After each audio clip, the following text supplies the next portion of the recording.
Hello, everybody, and welcome back to another episode of Watching the Boxes Fantasy Basketball Podcast, hosted by #basketball.com, your home for the best fantasy basketball tools on the entire internet. And they're all free. Go out, check that out, #basketball.com. They have amazing tools. If you want to know what a good team is to get some point guard stats, they have the defense versus positions, NBA defense versus positions, up to date based on whatever part of the season we're in right now. So go check it out. It's very, very useful depending on what you're trying to do. There's probably a tool out there for you at #basketball.com. I'm your host, Mike Catron, and joining me as always is my co-host, Tyler Watts. What's up, Tyler? Michael, it's good to be back. We had a bit of an extended break over the holiday. We are back in the saddle this week, and I am beyond excited for it. Yeah, I hope everybody had a great Thanksgiving weekend, ate a lot of food, watched a lot of basketball, maybe even on Thanksgiving watched some football. That is okay. There was no NBA on Thursday, making it a very weird week, and we did talk about what a weird, strange type of week it was on our last podcast, previewing last week, and hopefully that's already prepared you to get an extra game or two going into this week, because this week we are looking at a much more normal NBA schedule with some some heavy days and some short days per usual, but not every single team other than two playing on 2 out of the 7 days, which was makes it for a really difficult streaming week in your head-to-head leagues.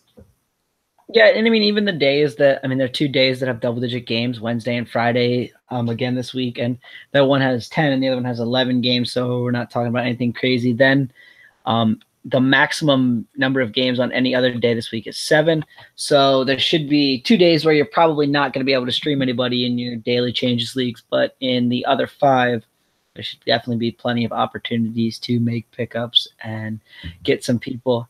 And unfortunately, the Indiana Pacers are the team with the best schedule this week, in the sense that they play 4 times and they do not play on Wednesday or Friday, meaning you could probably pick up a Pacers guy for Monday and get him in your lineup for all 4 games. But as we can talk about here in a little bit, adding a Pacer gets difficult fast. Yeah, if you have been following along, which I would hope so, you've bought in this long on the podcast. We do want to push people towards picking up guys who play on teams that have either terrible defenses or are playing against terrible defenses. And I'm just going to throw my normal reference to the Chicago Bulls, the worst defensive team in the league. If your guy is playing Chicago Bulls, or if he happens to be playing the Atlanta Hawks, or if you can get a guy in the Chicago Bulls or Atlanta Hawks, because it's not like the other teams are locking down on Chicago. They just continue to score on them. Chicago's putting up a good amount of points, but they're not going to win those games, which I'm totally okay with. Zion Williamson is going to be on the team next year. It's going to be a very good year for the Chicago Bulls next year. But this year, you want to stream guys who play on bad teams or playing against bad teams. The Indiana Pacers, they're a pretty good defensive team, and they're not scoring a ton of points. Are you worried the Chicago Bulls are going to turn into the 76ers in the sense that they got like 8 big men that they can't figure out who to play? It seemed to work out for the Sixers in the long term, so I'll take it. Yeah, but it wouldn't have worked out had the Joel Embiid injury not happened, in the sense that he missed basically 2 full seasons, and the 1 year got them Ben Simmons. So assuming Lauri Markkanen and Wendell Carter and Zion Williamson, if they pick them, are all healthy, they might not have the season to get some Ben Simmons that really makes the whole thing work out. Whoa, I think Zion might be the guy. He's an athletic freak of nature. I don't even know what to make of that guy. He could be 300 pounds in the NBA and still be athletically sound. I don't know what to make of him at all. But he's not going to be able to defend a point guard numerous of the great point guards, and so that's where they're going to need someone like guys can. But that's what I'm saying is they're going to need someone like a Patrick Beverley, like someone who can slow down a good, strong, backcourt player, because they do not have that. And Zach LaVine, kind of a trash defender. I'm not sure. Well, first off, Chris Dunn. I'm gonna throw that name out there. I know he has been injured, and actually, we've been getting a lot of questions about Chris Dunn, kind of about what we think Chris Dunn is going to be kind of worth over the next the rest of the season, really. And as I see it, Chris Dunn's injury is going to force him into, I guess, a slower probably return. So he's not going to like game 1, 35 minutes, old Chris Dunn. That's not what we're going to be looking at here. Like that is way too optimistic. And I'm never too optimistic when it comes to injuries, especially when it comes to injuries for Chicago Bulls players. But looking at the rest of the year, Tyler, like, first off, it seems like Chris Dunn will be back in a couple of weeks. If he's available on your waiver wire, I think he should be, stashed on your team at this point. It's a sprained MCL. So you don't, like I said, they don't want to rush him back. But do you think he is a top 50 player for the rest of the season? Like come, let's say, starting in January. Okay, so you kind of asked two different questions, and so I'm going to try to make the distinction between two things there. Okay, so he did some practicing, but obviously he hasn't done any contact practicing, according to everything I've read, and maybe you've seen something a little bit. So there's that part of it. So that's kind of the first thing. So we're probably looking at another 1 to 2 weeks before he even plays. Then he ramps up slow. Okay, so if he's on the waiver wire, would I pick him up? Yes, I'd probably pick him up now, or I would maybe wait a couple days if I needed a stream or two, like at the beginning of the week, and then I would be targeting him. A sprain is a tear. He had an MCL sprain, so he tore his MCL. He didn't have surgery, so there's no guarantee that this injury doesn't crop back up. Like if his MCL is partially torn and he's trying to play through it, it could get fully torn, and then we're looking at a surgical thing that's going to keep him out for the rest of the season. So I don't know that I'd trade for Chris Dunn at this point. Like that doesn't seem like a super wise move. Yeah, you're not gonna, like, his value is probably higher now than it will be when he comes back, and that's kind of a weird thing where you think, like, why would a guy who's 2 weeks away, his value go, anywhere but up? And the thing is like Chris Dunn's still name recognition, still a guy who projected to be a top 50 player going into the season, an elite steals guy who's going to own the point guard position in Chicago. But when he comes back, he's going to start slow. He's going to play little minutes, and then the owner's finally going to have enough of him and probably lower his value on a trade like that. Yeah, and the nice thing, at least for this season for him, is like, they're starting Ryan Arcidiacono. So yes, I think that's all that needs to be said about that. Yes, they are. But here's the thing that I guess maybe worries me the most about it is just, I think that obviously once he's healthy, he's going to get the minutes. This is the health, even though he's coming back. Like, I don't know that it's going to be a smooth sailing for the rest of the season. And one of those situations where if he's still a little banged up, we see him sit back-to-backs and just be a little bit frustrating to own. But if you're talking about somebody you can have for free, there's probably, even in 10-team leagues, there's probably not too many guys with his kind of upside sitting on the waiver wire. But I would 100% agree with that. Like, if he's out there, he should be kind of a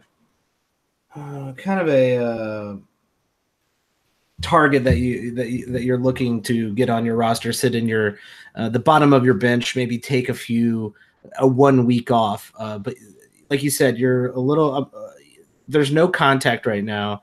So 2 weeks might be 2 weeks to say there's 2 more weeks. And then you probably have to drop him again. So it's still a little risky to pick up Chris Dunn. But on top of that, I'm not sure because of the injury, because they might go a little bit easy on him going into the first part of his season. You're probably not going to be getting full on Chris Dunn until late January, early February. Still a good chunk of the season left after that. but I'm not sure that makes him a top 50 player. Maybe per game, he eventually gets up to that point. But, you're going to spend a month and a half where he's probably closer to the bottom of a standard league relevant player. Right. And well, I mean, he's kind of a fringy top 50 player to begin with. So I wouldn't expect too much, especially if this injury is hampering him even in the slightest amount. Yeah, but that's enough about old Chris Dunn. Let's talk about week 7 going into the week after Thanksgiving. We're really, I think, pretty, I would say, confident that we're on the right track with a lot of the guys that we've either picked up or been looking at or been targeting. I think a lot of the slumps are either over, becoming over. Even Otto Porter had a pretty decent week. You have some of these other guys who were on the fringes, who were kind of questionable pickups or late round draft picks, like young guys like Jaren Jackson Jr., Montrezl Harrell, who are coming up real strong. Those guys are over the last couple of weeks have been fantastic, and I think the only outlier really would be we still don't know what the hell's going on with Gordon Hayward. That guy's still trashing up, taking big dumps on the middle of the court every game. So other than that, I think we're like, you feel pretty comfortable with the way the season. No giant surprises, I would say. Just a lot of adjusting here and there, but overall, Tyler, are you pretty satisfied with kind of seeing where the landscape is right now?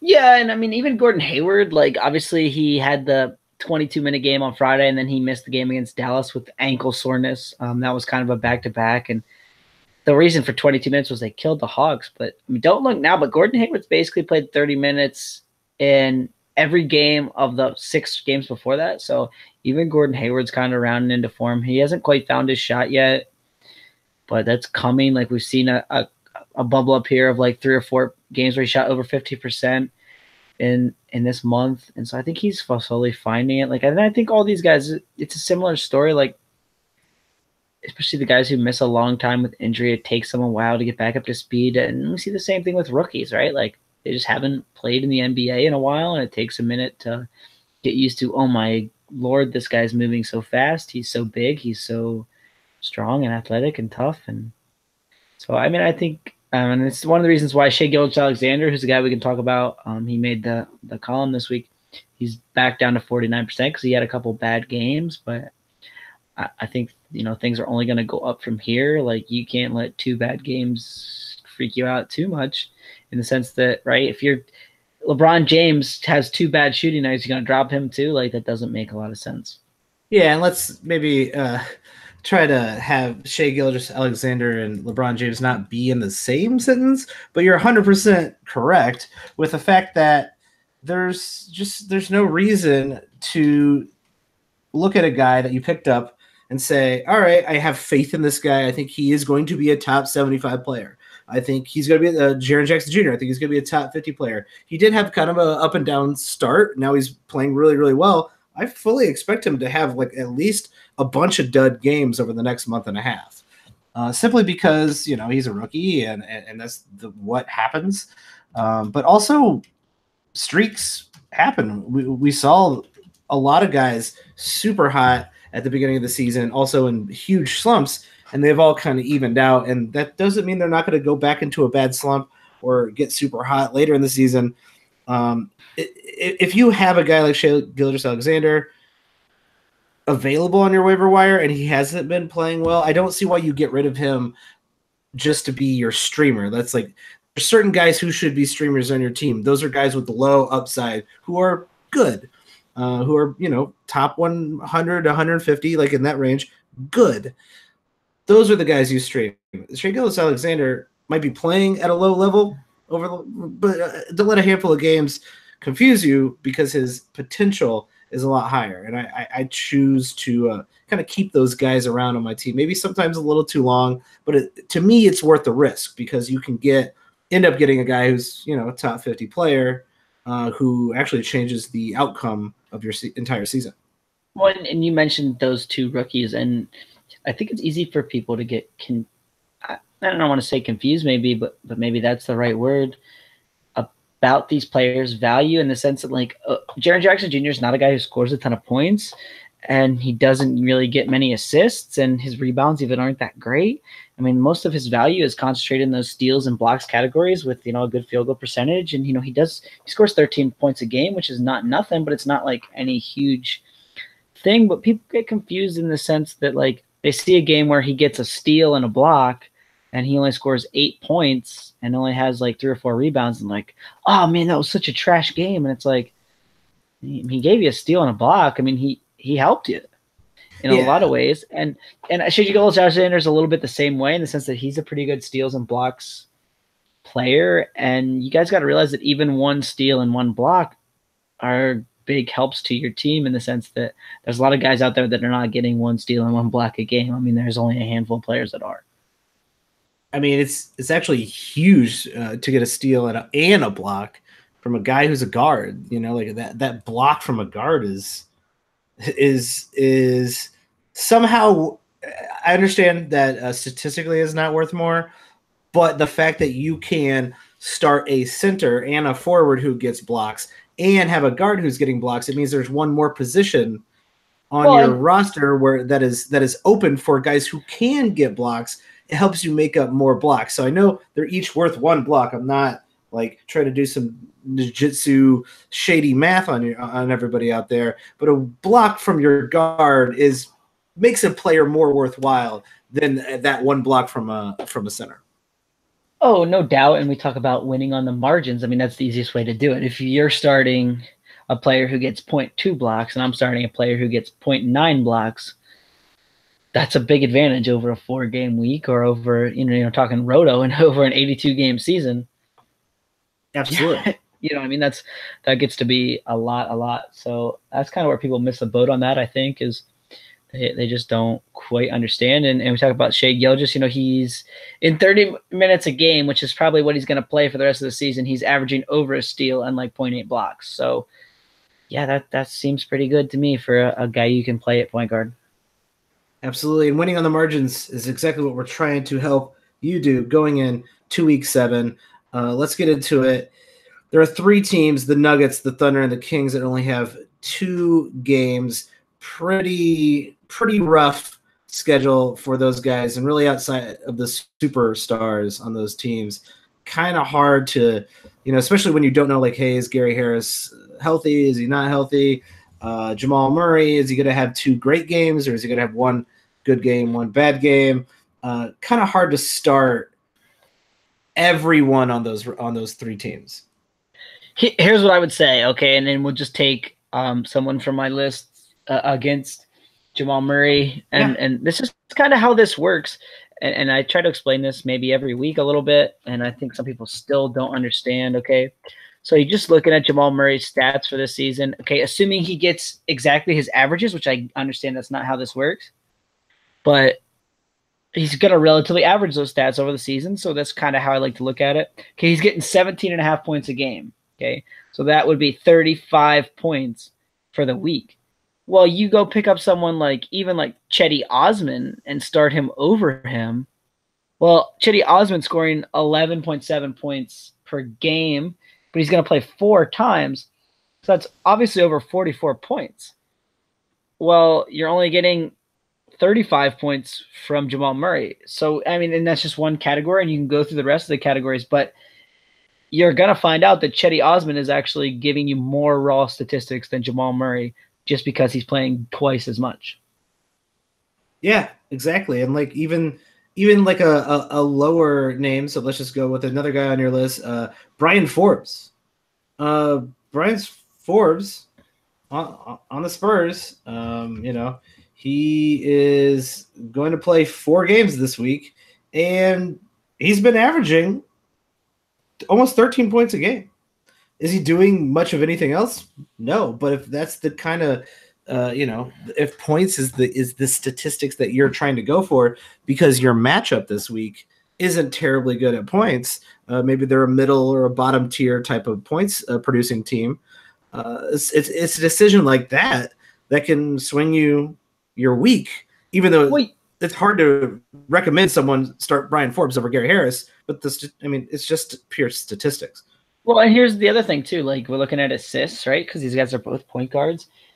Jamal Murray gets you 4.6 assists a game, and Bryn Forbes would only have to average 2.5 assists a game to beat that for the week, right? That would give him 10 for the week, and in 8 games he's only getting 9 point, or in 2 games Jamal Murray's only getting 9.2. So it gets real easy if you just do the math. And here's the other thing too. We talk about this all the time. Minutes is the most important stat in fantasy. At most, you're getting 70 minutes from Gary Harris. He's not going to play more than 35 minutes a game, probably, unless it goes to overtime, something crazy happens. There's some weird overtime game, but whatever. Yeah, so you're getting at most 70 minutes from Jamal Murray. I mean, to get 70 minutes in 4 games, I mean, the math's pretty simple there. You don't have to average that many minutes, right? You average 20 minutes a game, you're getting 80 minutes. So anyone playing like 30 minutes a game, that's 120 minutes. It's so many more minutes to grab a rebound, get an assist, steal the ball. And so, yeah, there's a big advantage in streaming these 4-game guys, especially over the 2-game people. Now, over the 3-game people, it gets a little bit more hairy, and you want to start. I try to start all my top 50 guys at least playing 3 games, and then I kind of work out the math and guys below the top 50. But if you only have 2 games, I'm looking at the super elite guys. I'm looking, especially in standard leagues like 10 and 12 team leagues, I'm looking at basically the first 2 or 3 rounds, and I'm saying, okay, I'll probably start you. And then once it even gets to like that 35, 40, 45, 50 range, I'm really seriously considering sitting those guys for guys playing 4 games that I could just maybe pick up off the waiver wire, or maybe I have a 4-game guy on my bench that I don't normally start. Yeah, one game of Westbrook is almost worth 4 games of Brian Forbes. So like there are exceptions, right? But when you look at some of your guys that you got coming in, owned at under 50% of leagues in your top 10 here, a couple of these guys, like I said, surprised that they're still owned in under 50% of leagues. Kelly Oubre Jr., a guy we've talked about numerous times as kind of like, well, he's kind of a poor man's Otto Porter, but they're giving him more minutes. He's a really good defender. He's been getting a very good run in that mess of a Wizards team. And also, like, we talked about this, like, there is a chance they blow at any time, at any point of the week, suddenly someone is going to get traded off that team. And having Kelly Oubre Jr. as your streamer could end up basically benefiting you, because he could end up being the beneficiary of a trade from someone, whether he stays on the Wizards and he gets more minutes, or he ends up leaving and playing more minutes somewhere else. He could be Kelly Oubre Jr. could be the beneficiary fantasy wise, because I'd say, if he's playing like 28 minutes a game, let's say 28, 29 minutes a game, I'm pretty sure he's a standard league relevant player. Pretty close, especially if you don't give a crap about field goal percentage. I would say this, in 25 minutes that he's basically playing this season, he's getting pretty darn close, in the sense that he's averaging a steal. Now the blocks, he's averaging 0.7, and that's helping his value a lot this year. He's never really done that before. I mean, he played more minutes than 25 a game last season, and he only averaged 0.4. So that might be a little bit of an outlier statistic there. But I mean, yeah, especially in 30. If you tell me Kelly Oubre gets 30 minutes a game, I'm definitely saying he's standard league relevant. It'll be interesting to see too. The Wizards play the Rockets, and they play at the Pelicans, at the Sixers, and then at home against the Nets this week. That's a kind of a rough go. Yes, and here's the other thing to say about that too. They very much sort of base the minutes on matchups. It seems like the minutes kind of go all over for a lot of these Wizards players, and I'm assuming that it's some sort of crazy Scott Brooks matchups business. Like, I mean, okay, I'll just read you the last 5 games on Kelly Oubre's game log from Basketball Reference. 27, almost 28 minutes. He was 7 seconds short of 28 minutes in the first game. Then he played 29 and a half. Then he played 12. Then he played 24. Then he played 20, almost 23. Now, here's the worry. And I mentioned those matchups. Okay, they've played a couple of those teams already. So they have not played the Rockets yet, but they played the Pelicans in their last game, and Oubre only got 22 and a half minutes.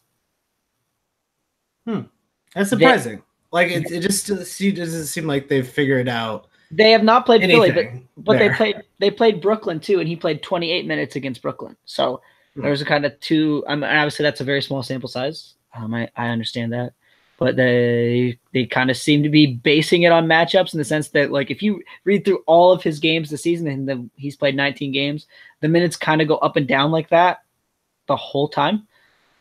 And so I'm assuming they're determining you're good against these guys or whatever. Maybe he's just shooting the ball better against some teams and they're leaving him out there. I'm not exactly sure what the mastermind Scott Brooks is doing here, but Yeah. So that's just the numbers. That's all I'm gonna say.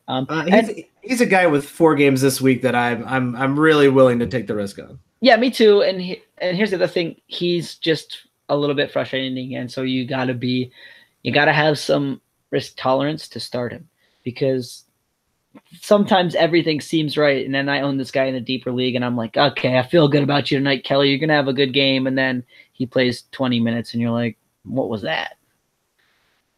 So it's not a surefire bet. Let's put it that way. No, it is not. And I want to talk about another guy. Speaking of small sample size, Mikal Bridges on the Phoenix Suns really had a really kind of surprising, I'd say impressive 2 to 3, 4 game streak where he was hitting about 3 3-pointers a game and getting like 2.5 steals a game.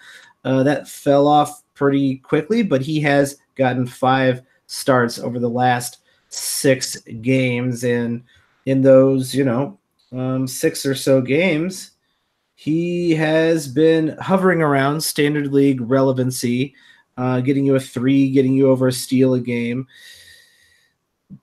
Doesn't seem like Phoenix has committed to getting him as a permanent part of this rotation, but it does seem like they are starting to lean towards the youth there as they are tanking for the 25th season in a row. Congratulations, Phoenix Suns. Looking at the rest of the year for Mikal Bridges, is this a guy you are like? What's your level of interest in Mikal Bridges? Just keeping an eye on him. Do you plan on taking a flyer on him, taking a chance on him at any point in the season, looking long term? I know everybody gets a little excited about those rookies, but the steal 3 combo here does look like it could have some at least somewhat intriguing impact when it comes to fantasy value. So these are never perfect, but we'll go back. I mean, he played 3 years in college, so we'll look back at those numbers just real quick. What we saw from Bridges, especially in those last 2 years at Villanova, was he averaged basically 1.6 steals and a block a game over those last 2 seasons at Villanova. Now, that's 76 games because they played deep into the NCAA tournament both years.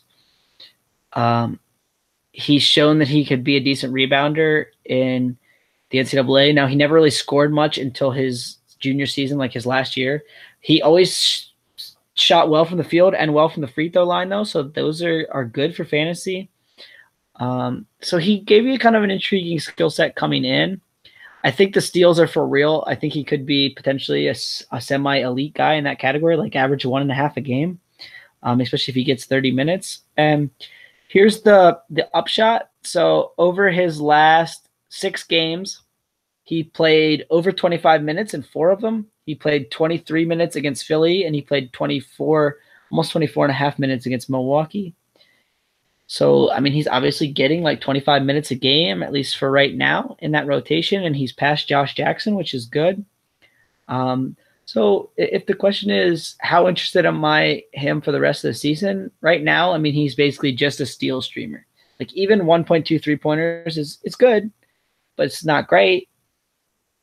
Now, if you're telling me he's going to play 30 minutes a game, then things get interesting because he could potentially be an elite steals guy and give you like 1.5 3-pointers. It's probably still a little bit more like streaming territory for this season, because I don't think the rebounds, I don't think there's going to be any assists. He'd have to get the blocks up to make himself worthy, and he'd probably score around 10 points a game in 30 minutes. So, I mean, it would be fringy standard league relevance, but some of these guys, like we talked about Tony Allen, right? For how many years? How he would just get like 2 steals a game, and you'd be like, well, anytime he plays, I pick him up because I want his 2 steals. Yeah. There's always this kind of like, oh, well, I know this guy doesn't do hardly anything else, but it's a hard category to get. He's always worth a stream. Back in the day, it used to be the fringe, the 3-pointer guys, the guys who hit a lot of threes and didn't do anything else. Now everybody hits threes. No one cares about threes anymore. But if Mikal Bridges does end up being a steal, kind of elite steal guy, probably worth owning in the second half of the season. But looking at his overall game, like you were saying, there's not a ton to love other than those steals. Like, of course, he could end up being a really good 3-point shooter. But 3-point shooting isn't really, like being a guy who hits 2 3-pointers a game isn't really unheard of anymore. So like having 2 3-pointers and 1.5 steals a game, intriguing, good guy to have at the end of your bench, but still an end of your bench type of player. He does not feel like a top 100 or top 75. I'm not even going to attempt to say he's going to be a top 75 guy. Like he does not even feel like a top 100 guy when you look at all of his stats together. I'm with you, but streaming is a real thing, and sometimes that's how you win a week, is just picking up a couple steals and a couple threes that you needed to get over the hump. I will say this about him too. So he's a rookie, yet the man already has 5 nicknames on Basketball Reference. 5? That's 5 more than I have. Give me your favorite one. No, I want you to try to guess any. I'll give you one, and then I want you to try to guess any other one. The other Bridges. No. Twin Bridges. No. So he's got some good ones. Noodles. That don't even want to know why. String Bean. Okay, that's Brittle. terrible. Brittle's a great nickname to have in any sport. Inspector Go-Go Gadget. That's a good nickname. This one was going to be my favorite. The Praying Mantis. Praying Mantis. Meh. Dude, I always think the Praying Mantis would be a cool mascot for a sports team, just because you could have that like mantis. That like Praying Mantis are ugly, man. The mantises. See, that's the problem. You can't pluralize it. Like you can say the Bulls, the Nets, the Lakers. Dude, there's a team called Magic. Well, don't get me started on Orlando and Magic, which is not a real thing. The Praying Mantis. So you would say like the St. Louis Mantis. That's a terrible name. Aren't they like Manti if there's more than one? The Seattle Mantises. No, the Seattle Manti. Come on. The Seattle Praying Manti. I like it. If any team moves to – I mean, the colors would stay the same, but if any team moves to Seattle, you got to be the Sonics. You got to be the Supersonics. You don't have a choice. You're the damn Supersonics, and that's how it works. But could you be a Manti? You can no Manti allowed. Not in my league. No, thank you. Let's see.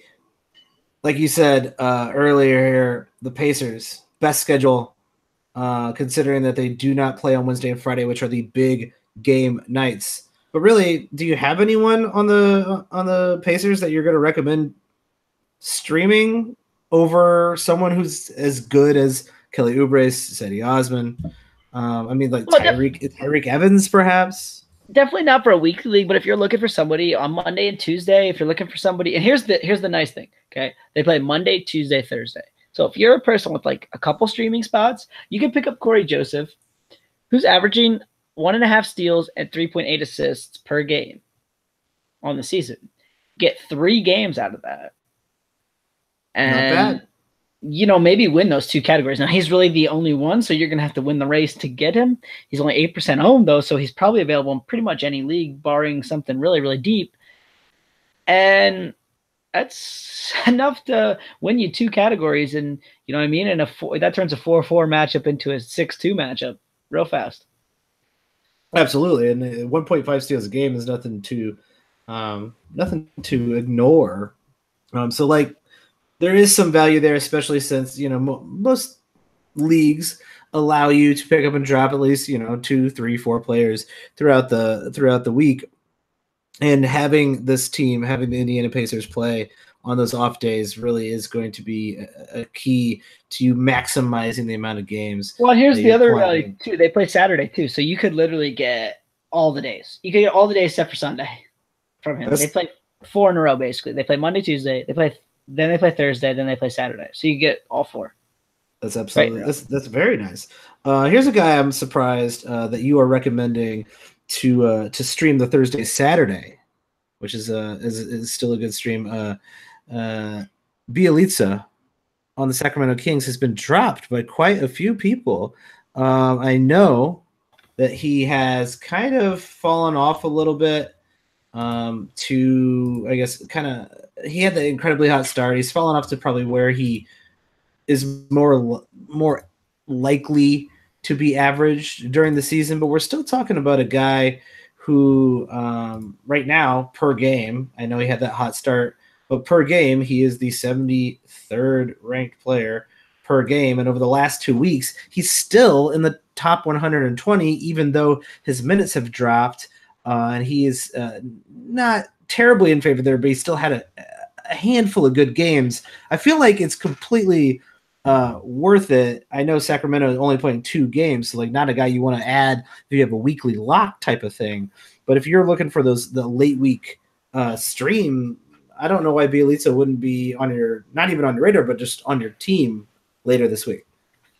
Yeah, and I mean the thing for Bielitsa is the minutes are kind of crazy, but like you mentioned, like there might not be anyone better to add. Number one, and number two, like even in the somewhat bad time, we've seen him score 18 points and 12 points in 2 of his last 3 games. We've seen him get 8 rebounds and 7 rebounds. We've seen him get the steals and the blocks still. You know what I mean? Yeah, he's still doing what he normally does. Has he been knocking off every single game like he's the second coming of Chris Webber, which is not even what he was doing there?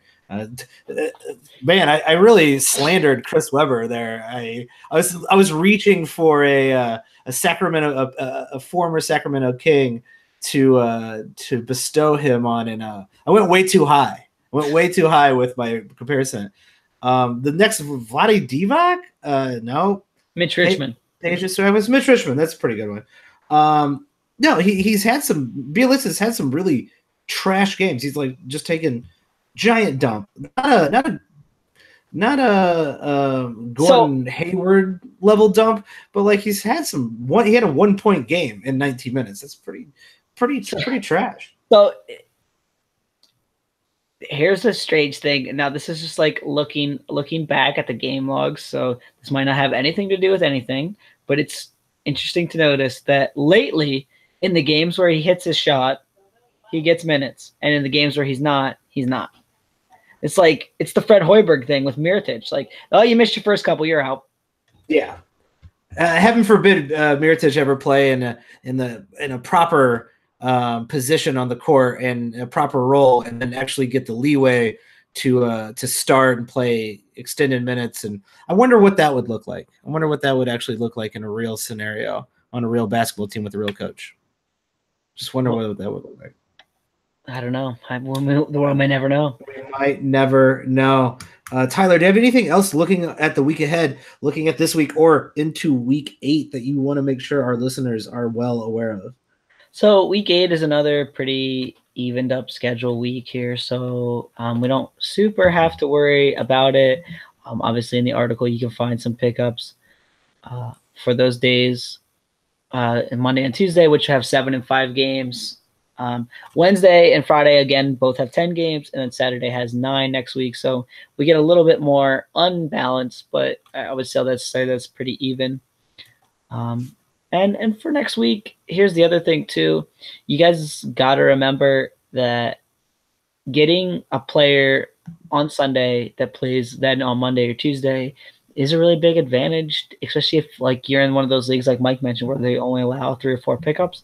That can be huge. I try to do that pretty much every week in all my head-to-head leagues just because I feel like then I'm kind of maximizing not just this week but next week, and I want to win both.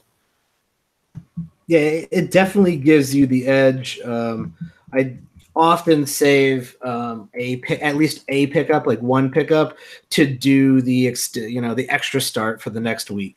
It really depends on how close I am, and I guess I've been doing less of it this year because I've been not terribly great in my head-to-head leagues so far. But I feel like I've turned it around a little bit. I feel like I'm playing a little bit better out there, and it has to do with properly streaming and getting all the advantage you can, especially when it comes to game count, when you are looking at not just this week but the week ahead. So like both of those things are incredibly important, and you can find like this article that Tyler writes every week is incredibly good information. You can find that on #basketball.com. Go check that out. Tyler, where can people find you on Twitter? Because you're posting all sorts of stuff out there. You can find me on Twitter at Tyler P. Watts. Tyler is writing for the Mavs. He's also writing another fantasy basketball article on a different site that we will. Do you want to mention that site, Tyler? We can mention it's on Fantasy Pros. Yeah. It's another good article. And they post #basketball's projections and all that stuff. So I mean they're friends of the show, I would say. All right. Yeah, they're affiliated, and Tyler is putting a lot of great content. Check him out, Tyler P. Watts, on Twitter. You can find me at Watch the Boxes. We are going to be back to our regular scheduled programming this week after the holidays. That means you got some buy lows, sell highs, and waiver wire podcasts coming your way this week. But if you want to get those ahead of time, that is getting a little bit of a leg up on the rest of the people in your league. Check out patreon.com/watchingtheboxes and subscribe. Patreon subscribers, they get exclusive first dibs on those podcasts ahead of when they are published on the regular podcast feed. And we might be starting a mid-season league, perhaps. If we get enough interest, if we get enough people showing up and joining on patreon.com, subscribing there, you can join our mid-season league as well. We can get that spent up for all you people who might be really struggling out there, who might be really, really just looking bad so far this year. I can't wait for this league, basically, is what I'm trying to say. I cannot wait to start the midseason league because my full season leagues not doing as well as I'd care to admit. So check that out, patreon.com/watchingtheboxes. Tyler, you got anything else?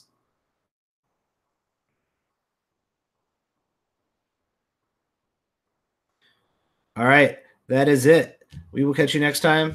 Have a good night.